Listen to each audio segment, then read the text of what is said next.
நிகழ்வுடைய அடுத்த கட்ட நிகழ்வாக ஒரு விளையாட்டு திட்டமானது வகுப்பதற்கு பல்வேறு நெறிமுறைகள் உண்டு. இங்கே அதை நான் எடுத்து கூறுவது அவ்வளவு சுலபமான செயல் அல்ல. ஏனென்றால் விளையாட்டுத் துறையில் சாதித்து பல எல்லைகள் கடந்து உயர நிற்கக்கூடிய 2 அலுவலர்கள் இங்கே இருக்காங்க. ஒன்று நம்ம தமிழ்நாட்டுடைய முதன்மை உடற்கல்வி ஆய்வாளர் மதிப்புக்குரிய கோபாலகிருஷ்ணன் ஐயா இருக்காங்க. அடுத்தது தன் வாழ்நாளில் விளையாட்டில் பல்வேறு தடைகளை தாண்டி இன்று விளையாட்டிலேயே மிக உயர்ந்த ஒரு அங்கீகாரம் அப்படி சொல்லக்கூடிய மேஜர் ஜான்சன் வாழ்நாள் சாதனை விருது பெற்ற கவிதா அம்மா இருக்காங்க அங்கே. ஸோ அதனால் என்னுடைய விளக்கங்களை குறைச்சிக்கிட்டு இன்றைய நாளில் விளையாட்டு எந்த அளவுக்கு முக்கியம், அதுவும் குறிப்பாக வளரும் பருவத்தில் இருக்கக்கூடிய இந்த 10 வயதிற்குட்பட்ட மாணவர்களுக்கு எந்த அளவுக்கு முக்கியம் என்பதை இங்கு அழகாக எடுத்துரைப்பதற்காக எங்களின் மதிப்புக்குரிய தியான்சந்த் வாழ்நாள் சாதனையாளர் விருதாளர் மதிப்புக்குரிய அம்மா திருமதி கவிதா அவர்களை அன்போடு அழைக்கின்றோம். உங்கள் அனைவரது கைத்தட்டலுடன்.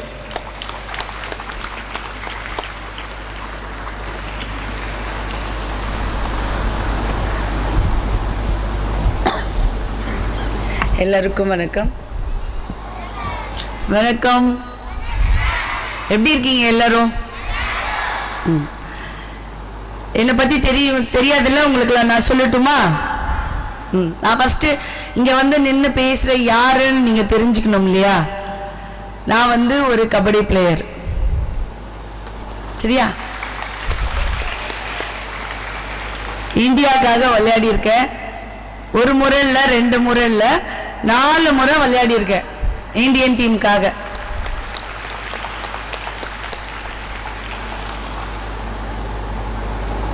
எதுக்காக இதை சொல்றேன்னா, நீங்கெல்லாம் நான் என்னோட சின்ன வயசை உங்ககிட்ட பார்க்குறேன். இந்த ஓடி விளையாடு அப்படின்ற இந்த தலைப்பே ரொம்ப அழகாக இருக்கு. இதை பார்க்கும்போதே நம்ம விளையாடணும், நம்மளை அடுத்த கட்டத்துக்கு கொண்டு போகணும் அப்படின்ற எண்ணங்கள் அந்த தலைப்பை பார்க்கும்போதே வருது. அந்த தலைப்பை தேர்ந்தெடுத்த இந்த குரூப்புக்கு, இந்த அமைப்புக்கு முதல்ல நன்றியை தெரிவித்துக் கொள்கிறேன்.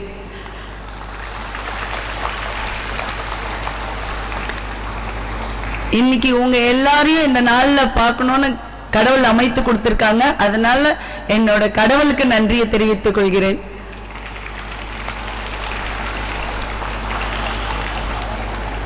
இங்கு அமர்ந்திருக்கும் பெருமக்கள் அனைவருக்கும் என்னுடைய வணக்கத்தை தெரிவித்துக் கொள்கிறேன்.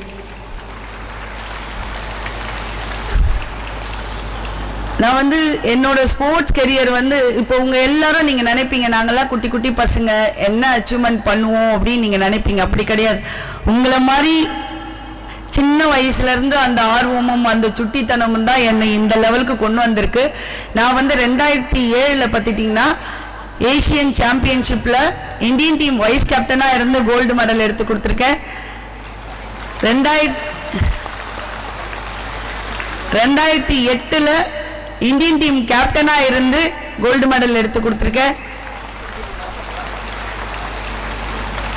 2009 சவுத் ஏசியன் கேம்ஸ்ல இந்தியன் டீம் பிளேயரா இருந்து கோல்டு மெடல் எடுத்து கொடுத்திருக்கேன். 2010 ஏசியன் கேம்ஸ்ல இந்தியன் டீம் பிளேயரா இருந்து கோல்டு மெடல் எடுத்து கொடுத்திருக்கேன். அது மட்டும் இல்ல, இப்ப இந்தியன் டீமோட கோச்சா இருந்துட்டு இருக்கேன். இந்தியன் டீமுக்காக 3 முறை ஏசியன் கேம்ஸ்ல Indian team coach gold medal, Indian team கோச்சா ஏசியன் சாம்பியன்ஷிப்ல கோல்டு மெடல், இப்போ போன ஒரு 2 மாசத்துக்கு முன்னாடி வேர்ல்டு கப் நடந்தது கபடியில, அதுல கோல்டு மெடல் எடுத்து கொடுத்திருக்கேன். நேஷனல் அவார்டு வாழ்நாள் சாதனையாளர் அவார்டும் வாங்கியிருக்கேன். அதாவது இப்போ நான் உங்க முன்னாடி நின்று பேசுறேன். இவ்வளவு குழந்தை வயசுல உங்களுக்கு எல்லாரையும் சந்திச்சு பேசுற அளவுக்கு ஒரு வாய்ப்பு அமைச்சு கொடுத்துருக்காங்க. பாத்தீங்களா, இவங்களெல்லாம் சந்திக்கணும் அப்படின்னு. உங்களோட அமைப்புக்கு தான் நீங்க முதல்ல நன்றி சொல்லணும். இவ்வளவு சின்ன வயசுல ஒரு கவர்மெண்ட் ஸ்கூல்ஸை இந்த லெவலுக்கு அமைச்சு உங்களை எல்லாரையும் ஒன்று சேர்த்து இந்த அளவுக்கு கொண்டு வந்திருக்காங்க பாருங்க. அவங்களுக்கு ரொம்ப ரொம்ப ரொம்ப நீங்க நன்றி சொல்ல கடமைப்பட்டிருக்கீங்க. எனக்கு பார்க்கும்போது குட்டி குட்டி பசங்களா தெரிஞ்சாலும் இதுல எத்தனை பேர் ஐஏஎஸ் ஆபீசரா வருவீங்க, எத்தனை பேர் ஒரு இந்தியன் பிளேயரா வருவீங்க, எத்தனை பேர் ஒரு வந்து ஆபீசர்ஸ் மற்ற டிபார்ட்மெண்ட்ல போலீஸ் ஆபீசர்ஸா வருவீங்க அப்படின்றது தான் என் கண்ணுக்குள்ள ஓடிக்கிட்டே இருக்கு. அதை பத்தி யோசிக்கிறதுக்குள்ள என்னை கூப்பிட்டு பேச வச்சுட்டாங்க. அவங்க என்னடா இது இந்த அமைப்பை பத்தி வந்து நான் இவரை வந்து உங்க பேர் என்ன சார் செந்தமிழ வந்து ஒரு 2023 நினைக்கிறேன் 3 விழுப்புரத்துல வந்து அங்க ஸ்போர்ட்ஸ் சென்டருக்கு வரும்போது அவரை சந்திச்சேன் நான். அப்போ அவர் பேசும்போது அவரோட ஆர்வத்தை பார்த்தேன். ஆனா வந்து அந்த அளவுக்கு இந்த அமைப்பு வந்து வெளியே தெரியாம இருந்தது. ஆனா ஒரு 3 வருஷத்துல, அதாவது கிட்டத்தட்ட ஒரு 2.5 வருஷம் இருக்கும்னு வச்சுக்கோங்க, 2 வருஷத்துல இந்த அளவுக்கு ஒரு கட்டமைப்பு அமைத்து கொடுத்திருக்காருன்னும் போது அவரோட உழைப்பு எந்த அளவுக்கு இருந்திருக்கும் அப்படின்றது வந்து ரொம்ப அப்படியே வெட்ட வெளிச்சமா தெரியுது. அதாவது எங்களை மாதிரி ஒரு ஃபெமிலியரா இருக்கவங்க ஒரு அமைப்பை ஏற்படுத்தி அதை இந்த அளவுக்கு கொண்டு வர்றதுன்றது வந்து ஓரளவுக்கு ஒரு சாதாரண விஷயம்னு வச்சுக்கோங்க. ஆனா யாருன்னே தெரியாத ஒருத்தர் இந்த அளவுக்கு உங்களை எல்லாரையும் ஒருங்கிணைச்சு இந்த அளவுக்கு கொண்டு வந்திருக்காங்க. ஒரு கவர்மெண்ட் ஸ்கூல்ஸ் ஸ்டூடெண்ட்ஸை வந்து அவங்களையும் வெளியில கொண்டு வரணும், அவங்களுக்குள்ள இந்த மாதிரி டேலண்ட் எல்லாம் இருக்கு, அது வெளியில தெரியணும் அப்படின்னு நினைச்சிருக்காரு பாருங்க. அது வந்து பெரிய விஷயம் இல்லையா? ஆமாவா இல்லையா? அதனால தானே இன்னைக்கு உங்களால எல்லாம் என்ன பார்க்க முடிஞ்சது. இல்லெல்லாம் பார்த்திருக்க முடியுமா? அப்ப அவங்களுக்கு எல்லாம் நன்றி சொல்லணும் இல்லையா? ஒரு தேங்க்ஸ் சொல்லலாமா? தேங்க்ஸ் சொல்லுங்க பார்க்கலாம். Very good. இப்போ நான் 3rd ஸ்டாண்டர்ட் படிக்கும்போது, இப்போ எனக்கு இப்பதான் உங்களை பார்க்கும்போது தான் எனக்கு அது ஞாபகமே வந்தது. நான் 3rd ஸ்டாண்டர்ட் படிக்கும்போது ரொம்ப சுட்டித்தனமா இருப்பேன். எங்க வீட்டில் இருக்கவங்களாலாம் என்னை வந்து அடக்கவே முடியாது. ஆனா ஸ்போர்ட்ஸ் டேக்கு ஒரு ஸ்கிப்பிங் இது வச்சிருந்தாங்க, காம்படிஷன் வச்சிருந்தாங்க. அப்போ எனக்கு தெரியாது ஸ்கிப்பிங் காம்படிஷன் வைக்கிறாங்க அப்படின்றது தெரியாது. எதுலையாவது ஒன்றுத்துல வந்து போகணும், ஜாயின் பண்ணணும் அப்படி. அப்போ என்கிட்ட ஸ்கிப்பிங் ரோப் இல்லை. என்னடா திடீர்னு காம்படிஷன் கூப்பிட்டாங்க ஸ்கிப்பிங். நான் ஸ்கிப்பிங்லாம் நல்லா பண்ணுவேன் நான், ஆனா ஸ்கிப்பிங் ரோப் இல்லை. அந்த இடத்துல ஒரு மூலையில வந்து அதுல பார்ட்டிசிபேட் பண்ணணும் அப்படின்ற வெறித்தனம் எனக்குள்ள இருந்தது. அப்ப அந்த மூலையில ஏதோ ஒரு மூலையில வந்து இந்த சணல் கயிறு இருந்தது. அந்த கயிறு வந்து எடுத்துக்கிட்டேன். அதுல பண்ண முடியாது, அதை ரன்னிங் பண்ணிக்கிட்டே ஸ்கிப்பிங் பண்ணிட்டு போகணும், அது பண்ண முடியாதுன்றது அப்ப அந்த வயசுல தெரியாது, உங்களை மாதிரி சின்ன குழந்தையா இருக்கும்போது.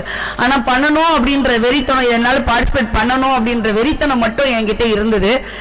அப்ப அதுல ஜாயின் பண்ணிட்டு அதுல அப்படி போயிட்டே இருக்கும்போது பாதி தூரம் போன உடனே கீழே விழுந்துட்டு அது தடுக்கி.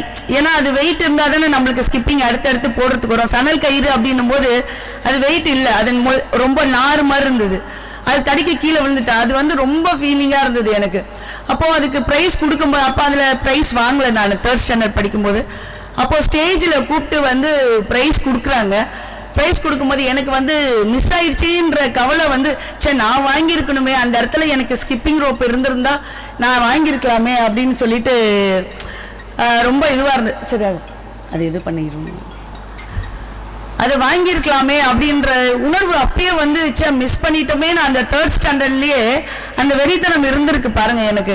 அந்த வெறித்தனம் நான் அடுத்தடுத்து சாதிக்கணும் அப்படின்ற உத்வேகம் தான் என்னை வந்து இந்த லெவலுக்கு இன்னைக்கு வந்து வாழ்நாள் சாதனையாளர் அவார்டு வந்து இவ்வளவு சின்ன வயசுல வாங்கியிருக்கேன்னா, அந்த சின்ன வயசுல இருந்த ஊக்கமும் உத்வேகமும் அந்த வெறித்தனமும் தான் என்னை இந்த லெவலுக்கு கொண்டு வந்திருக்கு. அதனால உங்களுக்குள்ள இருக்க அந்த சுட்டித்தனத்தை வந்து நீங்க வந்து என்ன பண்ணணும், அது ஒரு ஸ்போர்ட்ஸ்ல ஒரு ஆக்டிவிட்டியா மாத்தி நீங்களே வந்து என்கரேஜ் பண்ணிக்கணும்.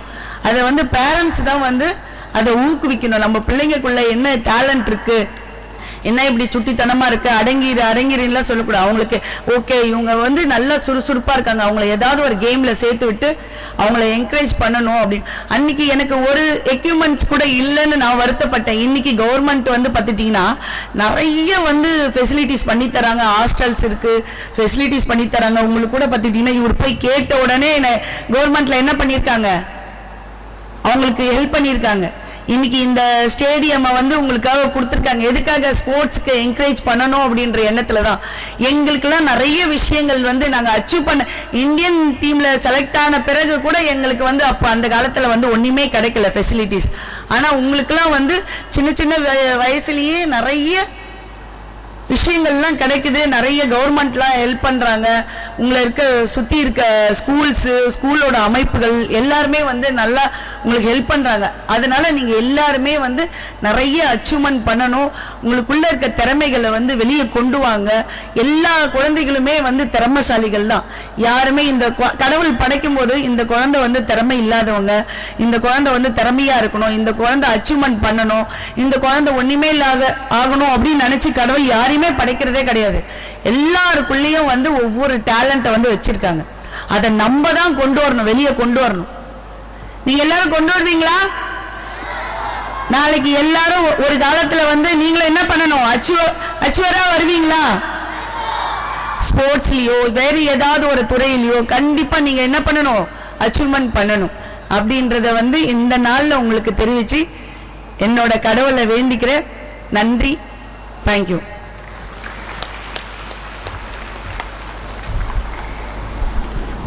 மிகுந்த மகிழ்ச்சி மேம்.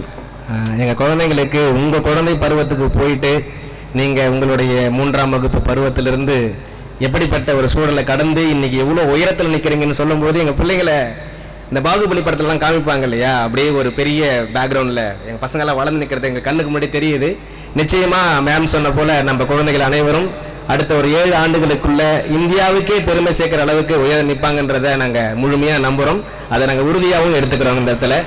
ஸோ அந்த வகையில் இன்றைய நாள் எங்களோட வந்து கலந்துக்கிட்டு எங்கள் குழந்தைகளுக்கு வாழ்த்துறை வழங்கிய தியான்சந்த் வாழ்நாள் சாதனை விருதர் கபடி விளையாட்டில் அவ்வளோ பெரிய சாதனை படைத்த மதிப்புக்குரிய திருமதி கவிதா அவர்களுக்கு மீண்டும் ஒரு முறை விழாக்குழுவின் சார்பாக மகிழ்ச்சியும் நன்றியும் பாராட்டி கொண்டு, இந்த ஓடி விளையாடு பயணம் என்பது ஒரு தனிநபர் பயணம் கிடையாது, ஒரு குறிப்பிட்ட சாராருக்கான பயணமும் கிடையாது. இது உலகத்திற்கான பயணம். ஏன்னா ஹெல்த் இஸ் வெல்த்னு சொல்லுவாங்க, நோயற்ற வாழ்வே குறையற்ற செல்வம் அப்படி சொல்லுவாங்க. அப்படிப்பட்ட நோயற்ற வாழ்வை நம்ம வாழணும்னா உடற்பயிற்சி குறைஞ்சபட்சம் நம்ம செஞ்சு ஆகணும். இந்த நவீன உலகத்தில் ரொம்ப வேகமாக எல்லாம் ஓடும் பொழுது இந்த உடற்பயிற்சின்றது மறந்தே போயிடுச்சு. அதோட விளைவு பல்வேறு விதமான உடல் உபாதைகளுக்கு ஆட்பட்டு எவ்வளோ கோடியாக நம்ம சம்பாதிச்சாலும் நம்ம சம்பாதியத்தில் பகுதிக்கு மேலே தொகையை நம்ம மருத்துவத்துக்கே செலவு பண்ணிட்டு இருக்கோம். ஸோ அப்படிப்பட்ட சூழலுக்கு என்னுடைய அடுத்த சமுதாயம் உருவாகிடக்கூடாது, நமக்கு அடுத்து வரக்கூடிய மாணவ செல்வங்கள் உருவாகிடக்கூடாதுன்றது தான் என்னோட அடிப்படையான ஒரு அம்சம்.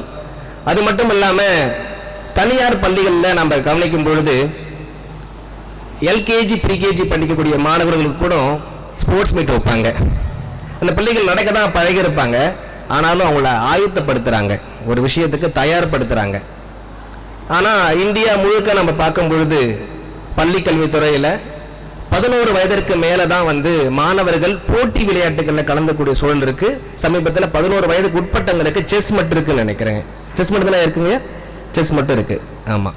ஸோ அப்படி வாய்ப்புகள் இப்போ வர ஆரம்பிச்சிருக்கு.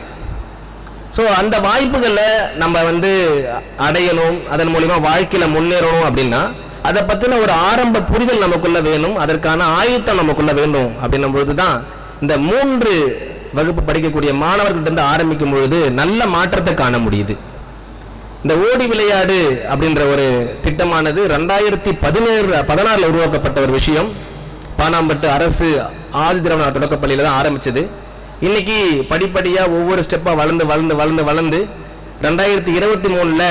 விழுப்புரத்துடைய கலெக்டர் சி பழனி சார் வந்து ஃபர்ஸ்ட் ஆர்டர் பாஸ் பண்ணுறாங்க. இனி வரும் காலங்களில் பள்ளி பாட வேலையில் ஒரு பாடமாக உடற்கல்வி இருக்கட்டும், அந்த உடற்கல்வி திட்டத்துடைய பெயர் ஓடி விளையாடா இருக்கட்டும் சொல்லிட்டு ஃபர்ஸ்ட் ஜிஓ பாஸ் பண்ணுறாங்க சார், லோக்கல் ஜிஓ. ஸோ அதன் மூலயமா 9 பள்ளிகளுக்கு இந்த திட்டமானது எடுத்து செல்லப்பட்டது.